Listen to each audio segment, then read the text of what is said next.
You are listening to an MLGA Network podcast.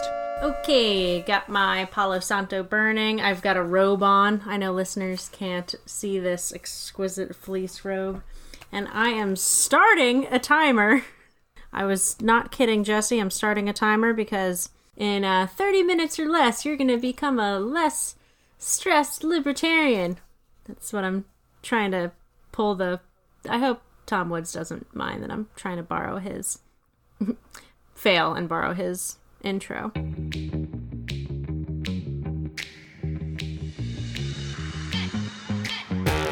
Welcome to Voluntary Vixens, where Jessie and Maddie give a female voice to news and pop culture with a libertarian twist. Join us to stay informed and challenged while keeping it sane, peaceful, and most importantly, voluntary. How are you today? I'm good. I'm ready to go to bed soon, though. It's 9 o'clock at night, and it's been a long day. But really, it's like 10:15 at night because daylight savings time just happened, and I know I'm still adjusting. Well, when you have kids, they still want to wake up at 6 o'clock. Like, they'll want to wake up at 6 in the morning, even though it's now 7 in the morning. So you don't really... When you have kids, you don't really get to enjoy the extra hour. They don't understand. Yes. Also, quick sidebar, I just found out recently that it's actually, you know, if you know what a circadian rhythm is, your body gets kind of in this pattern, and it's generally linked to daylight, the sun, and its patterns, but you go through different periods of your life where your body is actually running on a different circadian rhythm, and so children through a certain age are just they're just a little bit ahead of everybody else. So they're up early, they have to go to bed early. Yeah. Teenagers, they go through a period where they're up late and they have to sleep in late. Like, it's just, that's what their body needs. That's kind of like how we evolved. And old people, again, you know, they go through, we kind of regulate through our adult and older ages, and then like the elderly, there is a reason that the early bird special is like at 4:30 at night.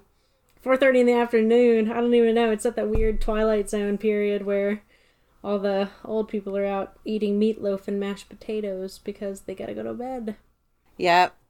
And if you have dementia, there's a thing called sundowners, where it's like as the sun is setting, they start to go a little crazy and they start to hallucinate some. So that's why you want to get them to kind of be in bed and start going to sleep before it gets to that point, because then you really have a hard time getting them to bed. So yeah. No, that's interesting. Well, anyway, we're here today talking about, and today I thought it was very timely. Like, Jessie and I didn't record the other night on Tuesday. It's Thursday night that we're recording, and it was actually... Jessie, I'll let you know, I almost texted you. Hey, would it be the worst thing if we didn't record this week? But since I knew that it was already decided that it was going to be our stress management episode, like self-care is healthcare, and I think it was perfectly timed that, you know, you and I are both dealing with crazy amount of stress in our lives from just various things and our own respective issues. But woke up and saw that it was Stress Awareness Day. Yep. I'm like, yeah, still aware. Very aware here. Yeah. Well, quite aware. And this is the time of year, I think, where most people are going to start feeling the stress because they're getting ready for the Christmas season. There's a lot of pressure to get your finances in order so you can buy all the Christmas presents, so you can spend time with family. And on top of that, you know, spending time with family in general is not necessarily a stress-free event as well. So, no, that's usually definitely stressful. Yeah. Even if you love your family, whether you love or hate your family, like, you're right. There's the financial burdens, there's just time, and whether you have enough of it, and whether you've got your own things that you've got to take care of. Like, you haven't cleaned your room in days, and it's Christmas and you gotta go entertain somewhere else. And yep. Well, a lot of energy goes into the Christmas and Thanksgiving and holiday season overall. Yep. There's a lot of, when you have kids too, it's like you have to decorate the Christmas tree together. You try to make it special for them, and you don't want to, skip on things just because you don't feel like, doing it today.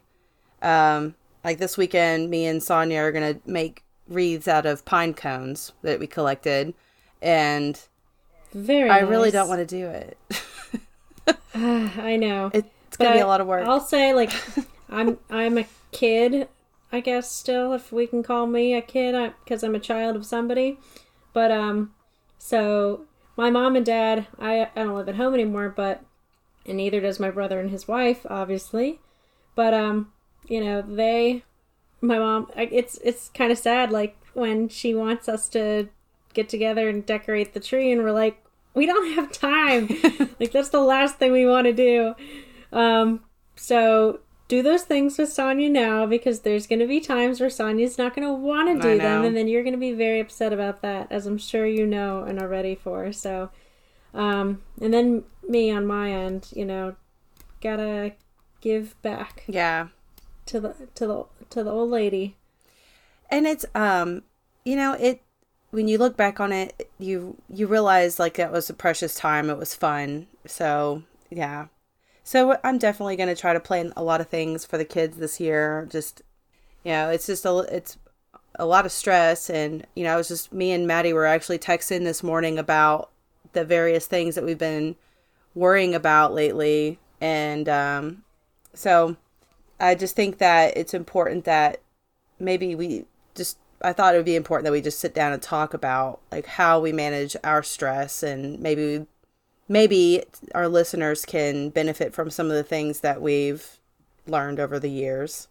So, yeah. And, thought that actually, like, one of the reasons I went through with not texting you saying like, let's bail this week, was because I figured talking about this and this subject would help me manage my stress a bit, because I would sit and kind of get out of my own head for a minute or 30 minutes exactly.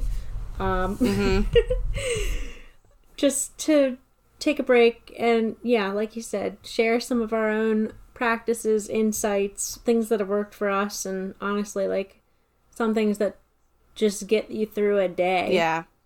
Well, I think it's fair to say that you and I both, we're not the type of people that will sit and just sit on our butts and let things happen to us. So if something is stressing us out, we feel motivated to move and do something about what's stressing us. So, yeah, I'd agree. I think that when we ever come across, I think especially for our types of personalities, like if we come across a problem that we can't solve, then it's really, really hard on us.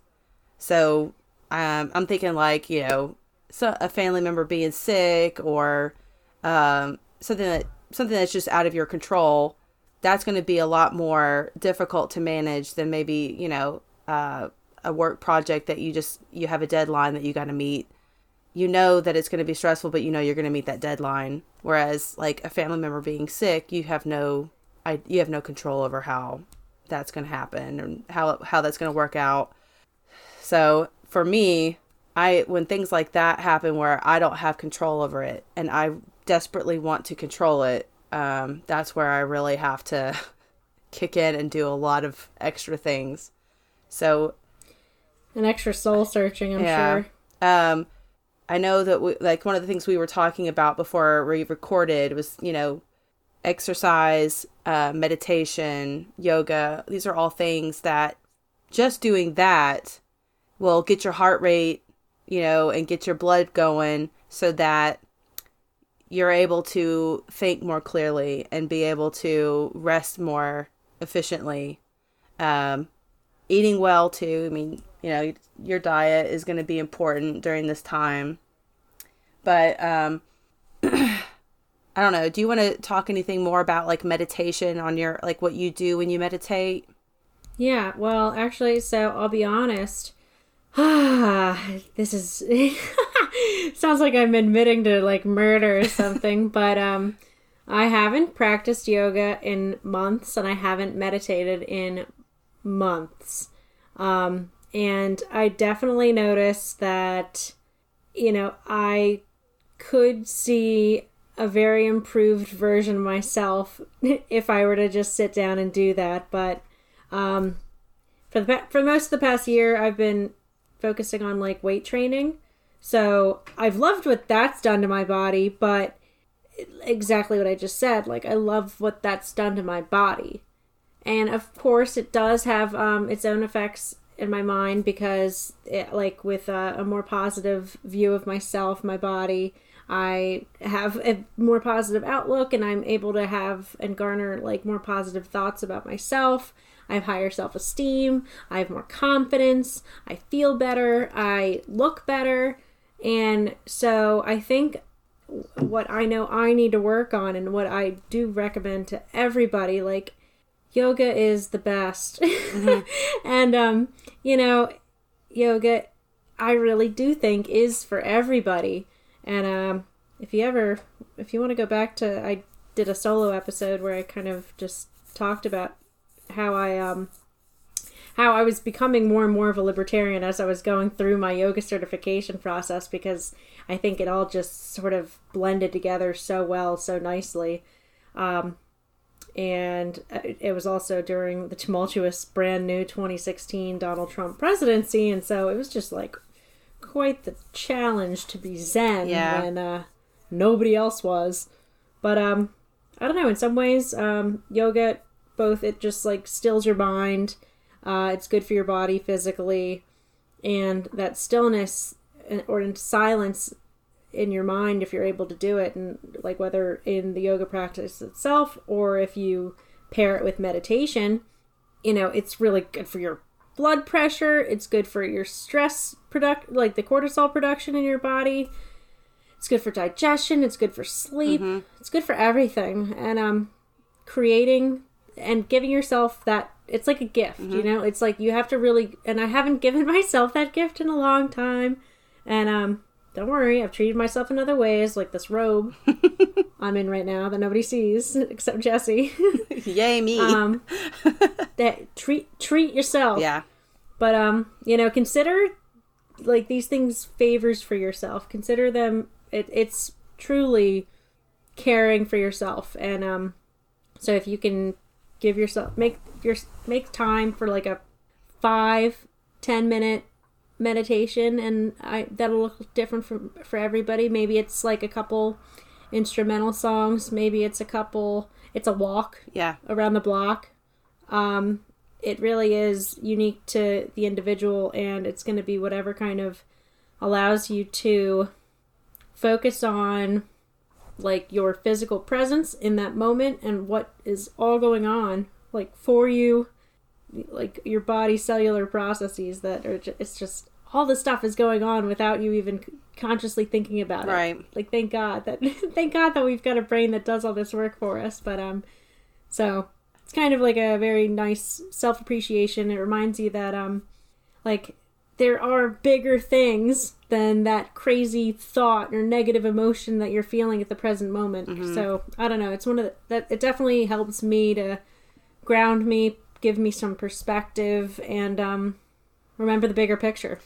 Yes. I was going to say, if the thing that's stressing you out or bumming you out is something that you can fix or you have control over, then take control over it. Don't waste any other minute on it. Try to do what you can to fix the problem. If it's a relationship, or if it's a job you hate, if it's,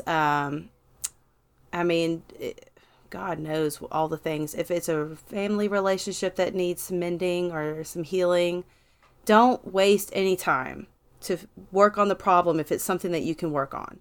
It may even just be working on yourself. Like you may realize that you're the problem. And you have chances are it's something that you need to fix in yourself. Right. And like I say that as a Enneagram type 1, and I'm the perfectionist, I'm the reformer, and that means me. Yeah. like, I don't expect the world to be perfect. I expect myself to be perfect. So, yeah, it's definitely, it's a place to start, if not the ultimate problem. You know, at least give yourself a check. Check yourself. Is it me? Like, and then, you know, if there's anything that you see you can do to fix the problem, to make it go away, I guess it's the safest thing to assume is that nobody's gonna fix your problems for you, and there's a good chance that you can do something that will better the situation somewhat, and that has to be worth something. You know what I was just thinking when you were talking about that is, like, I'm a parent. So I think about a lot of times, like I was just telling Maddie about how I've been having such a struggle with potty training my youngest. And, you know, anybody who's potty trained their kids, they know that's a very stressful time. So, and you lose your cool, and you don't always handle it well. One of the things that I have found that really helps me, I read a quote somewhere. I don't even know who said it or if it's a famous person, but it was like, always be willing to apologize to your kids. And I do feel like a tremendous amount of weight is lifted off of me when I realized that I didn't handle something right. I might have yelled at the kids too loudly, or I was too pushy with them about certain things. Like I was trying to get them to, maybe, I know with potty training for both of them, I felt like they needed to be potty trained already. So, there's been many times where I've had to just take a step back and then, you know, go back to my kids and say, you know, I am sorry that I pushed you too hard, and I hope that you can forgive me for that. And you would just be amazed that even just a 3-year-old is so appreciative when their parent is willing to admit that they were wrong. So, and it's not the end of the world to be wrong about things. You're not, you know, you don't immediately die the moment that you admit your mistakes. I think what's important there is that you're being honest with them. Yeah. Because I think a lot of people go through childhood and life generally thinking that our parents are different than other humans, and that, you know, they're not also just human. And so, you know, depending on when you kind of make that realization in your own life, it might really affect your own development. So I think that's a really mindful way to, you know, approach things that might be driving you crazy with your own kids. Yeah. Well, and then other things, since you mentioned mindfulness, you know, when I was a therapist, I would practice this with my patients a lot of times, you know, because depression and anxiety go together a lot, and you can start to get depressed if you never really work on your anxiety. And you may continuously put yourself in a cycle of like stress and then negative thoughts, and then those negative thoughts stress you out, and it just keeps going in a circle. The mind becomes a perpetual cycle. Right. The mindfulness is about breaking that cycle and saying to yourself, okay, I'm having negative thoughts right now. That doesn't necessarily mean that it really is all this negativity. It's just my thoughts. That's all it is. And you just have to remind yourself that they're just thoughts. They're not reality. It's not the truth. And when you admit that to yourself, you take away the scariness of the thoughts. You know, you take away the power that it has over you. So it's something that you have to kind of practice, kind of like the meditation, but it could be used with meditation a lot of times. And I really highly suggest, even just, you know, if you really struggle with anxiety and depression a lot, maybe pick up a book on mindfulness. And there's a lot of really good, easy to read books on mindfulness that can really help you break that cycle. And depression too, especially this time of year when it's like just dreary outside, you don't have as much sunlight anymore.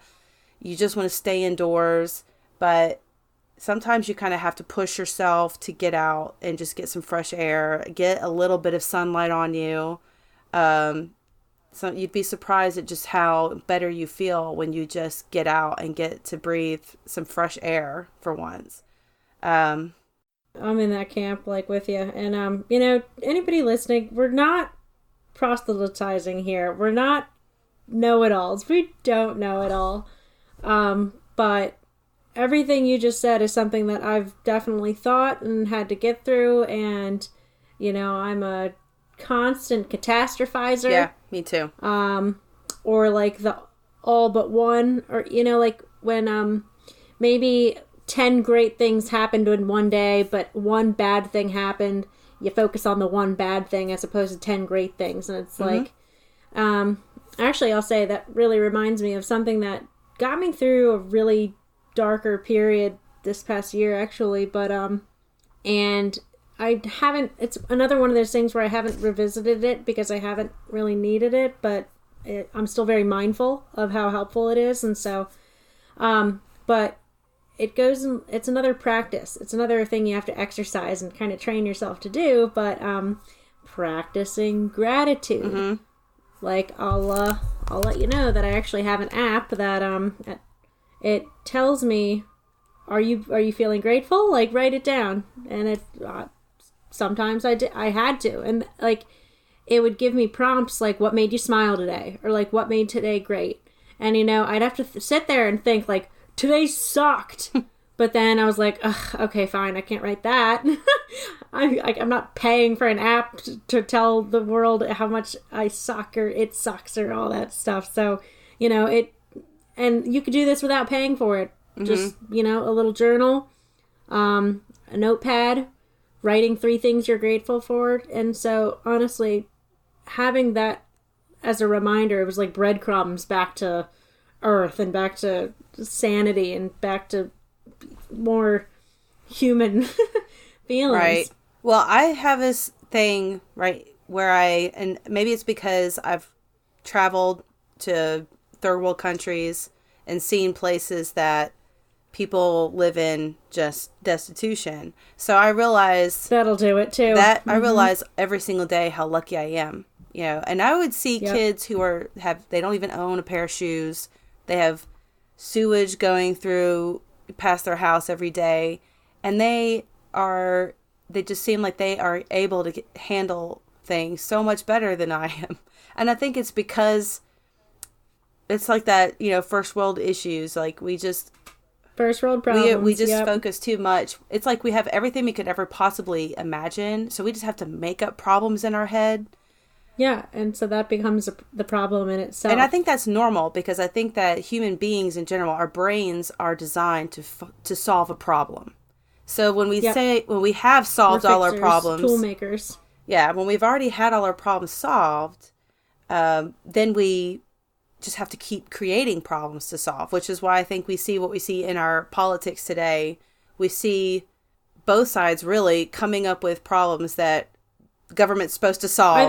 Either don't exist, or they only exist because of something the government's already done, or they exist and they will absolutely not be fixed by the government. Right. And it's just like, it is a sign of the times, and it's a sign of the stage of our society. And, things are pretty cyclical. And what is it? Hard times create hard times create hard people create good times create soft people create hard times. Yeah. Something like that. Yeah. I get the general gist of what you're trying to say, though. And I think it's true. But another thing, too, is that, we're coming up on the election season. Like, as soon as 2020 hits, it's going to be, it's going to be nuts. And it's going to be really, I am guilty of this. I will go and I'll, watch videos on YouTube and stuff like that get me all worked up, and I get all frustrated with certain people. And you have to be mindful or aware of, if you're already kind of stressed out, you may be... Don't feed the beast. You don't want to watch the news or go online looking for things that are just going to piss you off. So sometimes you need to take a break from that. And I've realized that recently. It's like, I need to listen to music a little bit more right now. I've listened to a lot of political podcasts, a lot of philosophical stuff. And I realized I need to take a break from that for a minute and just enjoy like music that I like. I started listening to books on, Audible, things like that, to kind of get my brain away from that whole thing. 'Cause that is something that just re-stresses me out over and over again. So that's just some ideas for people out there that are just having a hard time dealing with stress. You don't want to add to it by, like, you don't want to watch those cop videos that we're going to probably talk about next week. Oh, yeah. I made the mistake and I opened up a video of this cop like he was climbing over somebody's backyard fence and a dog came up to him and he shot the dog, and I literally screamed out loud. I was so pissed. And then I was about to go to bed. I was like, why did I even watch this video? I need to go to sleep now. I'm so mad after watching this stupid video.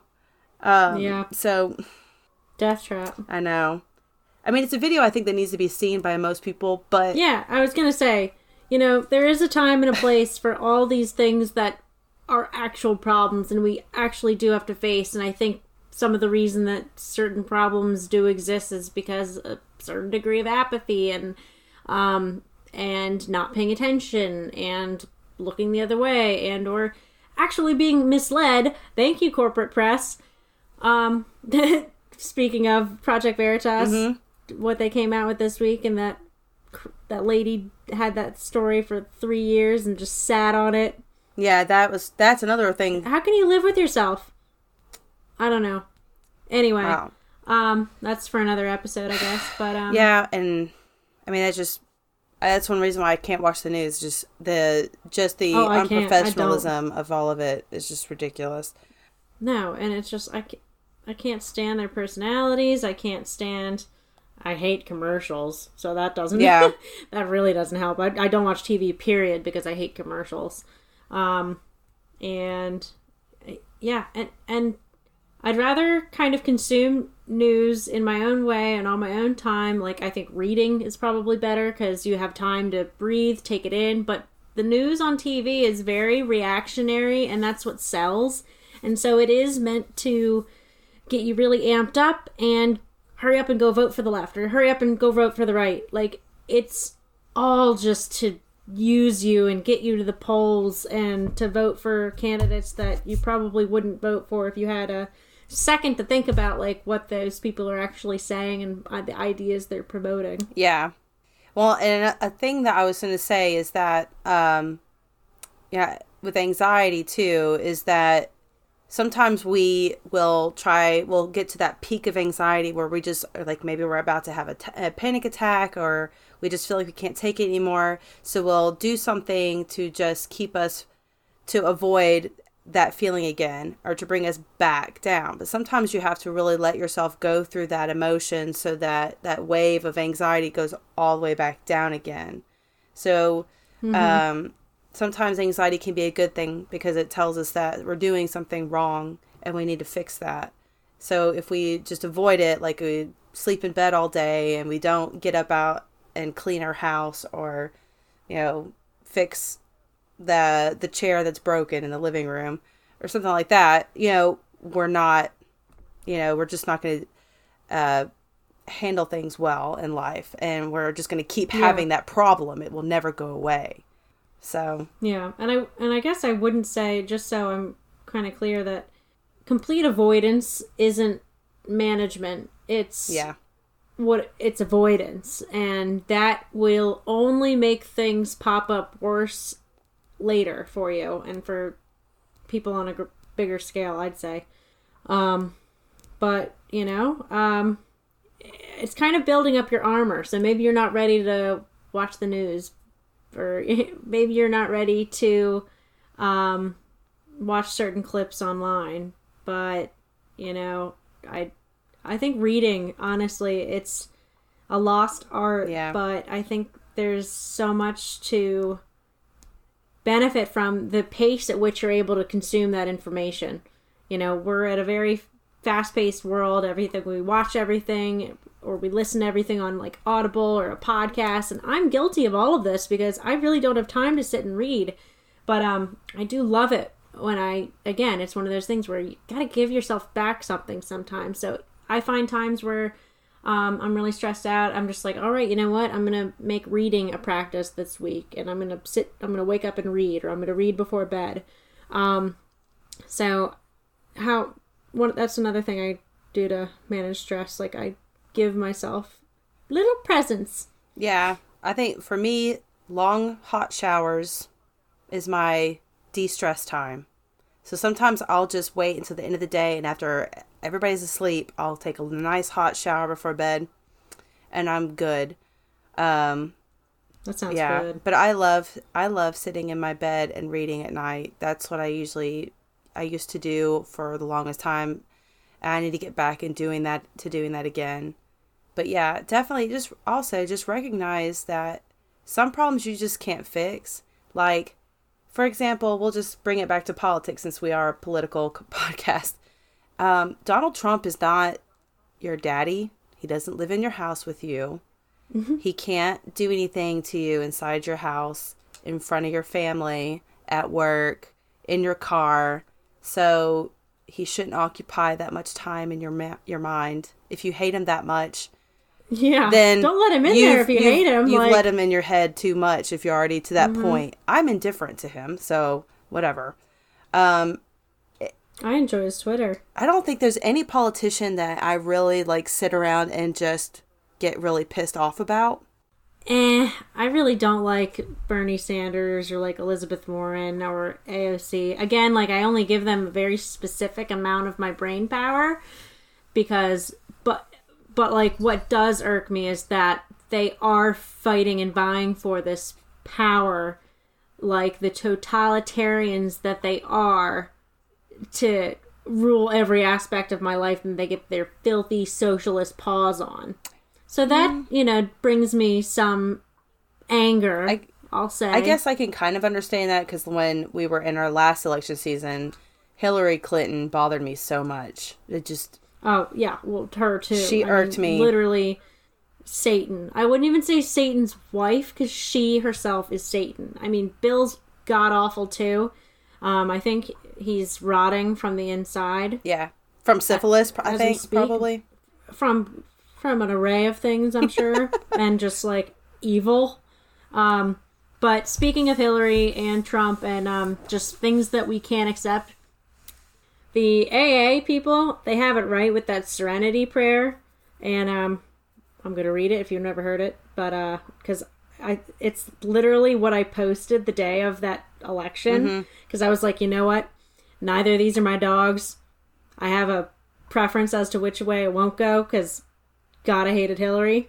But, you know what? It's not in my hands. It's in somebody else's hands at this point. But, God grant me the serenity to accept the things I cannot change, the courage to change the things I can, and the wisdom to know the difference. Yeah. And so, honestly, it's kind of like that. If I can, that's a mantra or a prayer that helps me get my head back on my shoulders. And Yep. Well, and the thing that helped me, I guess, because I wasn't a huge fan of Obama, but the thing that helped me get through that was that he only had 8 years, and that was, after that, it was done. It does end. It does end. So, guys, if Trump wins this next election, you only got him for 4 more years. Okay? And I mean, these past 4 years have flown by with all the Trump-Russia collusion hoax. I mean, just like, find a new hoax. Yeah. Right? Or, I don't know, just get outside and, take up hiking. Go get some fresh air. Go canoeing. Get really into the outdoors. Yeah. Or... Yeah, go do that. Go do that. 1,000 different things to do. There's so many better things to do than worry about who our president is. So many better things. Oh, and let me just say this. Seriously. Protesting does nothing. Okay, guys? All the women's marches, all the outside, going outside and screaming at the sky, it didn't fix anything. It is not going to fix anything now. Just please, give yourself a break and just, go inside yourself and find something that you can fix about yourself besides worrying about who our president is. And I don't know. And then let me know if there's any like anti-war marches, because that would actually be a worthwhile cause. Yeah. And might have better hats. I think that the best thing, honestly, I don't think that protesting does anything. I don't think it does. I think either. that what has really helped change things in recent times has been things like the Project Veritas videos that have leaked and have exposed the truth. Like WikiLeaks even exposed the truth. The crumbling of the trust in what is deemed as the authority over us. So the lack of credibility, which they're doing to themselves, but also, like you said, Project Veritas and other similar WikiLeaks, actual investigative journalism. Mm-hmm. But yeah, like every day that crumbles a little bit more, and you're right. I think that's really where the change is going to happen. It is. And it's like, because that's where the mind changing can happen. Somebody posted something on, maybe it was in our private group. It was like cookies that these kids made that looked like tampons. And it was, what the hell? It was like they were trying to bring awareness to that some women don't have access or easy access to feminine hygiene products. I was like, why did you bake cookies? Why didn't you just buy a bunch of feminine hygiene products and give them to these women? Like, yeah, what? Right? Well, God, waste your virtue signaling is a waste of time. So that's what, just get out and actually solve the problems that need to be fixed. Like, instead of, and that's the thing, it's like, I get so frustrated with people who want government to fix everything. You want you get so upset at TDOT because you have so many potholes in the road. Well, form a gang and start fixing the potholes yourself. Yeah, or do what Domino's did. Domino's was fixing potholes because it was disrupting their pizza delivery. Come on. These problems are solvable. Yeah. And we don't need the government to solve them for us. Yeah. But they've kind of just taken away that responsibility from us, that ability to, or like the need to try. And it's like what we were saying with without actual problems, it doesn't make everything perfect. Like the utopia hasn't been reached. It just, other problems, like fake pseudo problems, pop up, and then it's a wonder why depression and anxiety are at such like all-time highs. Because you're not fixing the problem. We're not fixing problems, and the problems we're trying to fix don't matter, and then like those just keep compounding on themselves, and so it's a mess. But you know what you could do? You can clean up yourself, clean up your room. Yes. Start at home. Start with the individual. That's literally what it is. That's why the Women's March was a gigantic joke. It's because all these women got together so they could just bitch about who won the presidency and complain about how men treat them like whatever. And then the slut walks and all that stuff that happened after that. And it's like, they're like, I'm tired of men treating us like sluts. Okay. Half naked.